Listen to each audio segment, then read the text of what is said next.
Hello all, and thanks for joining us today. The crash in this example resulted in the death of the driver. Our examination of the circumstances of the crash and calculations of speeds, slopes, curve radii, and stopping distances are entirely our own. We offer this example as a learning exercise for active CMV drivers, not to cast blame. On September 21st, 2021, Rifat Podzik was killed when the semi-truck he was driving missed the hairpin turn on westbound Wolf Creek Pass. Tragically, it was captured on a dashcam by another trucker who was ascending the same grade.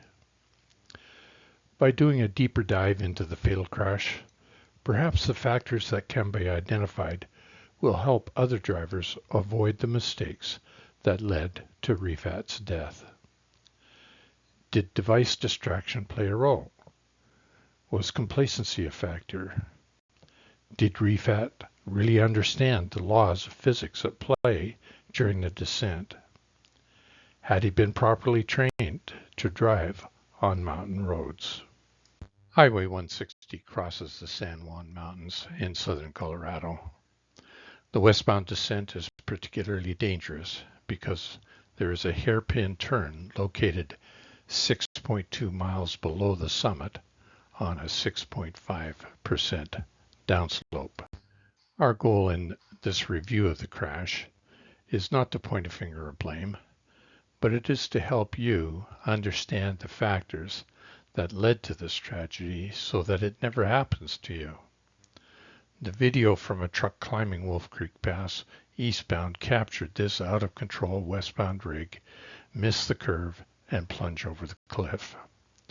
When you complete this review, we hope that you will take the full mountain-ready course to ensure that this never happens to you.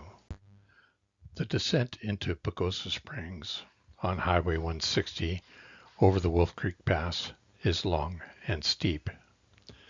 There were 47 commercial vehicle crashes in a 4-year span on the westbound side of this pass, 3 of which were fatal. The total elevation drop from the top of the pass to the hairpin turn is 2,235 feet. If a driver does not use engine braking as the primary method of making the descent, the service brakes will be overheated before the CMV approaches the curve. There is simply too much energy that must be released to be absorbed by the service brakes. Starting at the summit, the road signage is highly visible, readable, explicit, and definitive. The posted speed limit for the vehicles over 26,000 pounds is 25 miles per hour.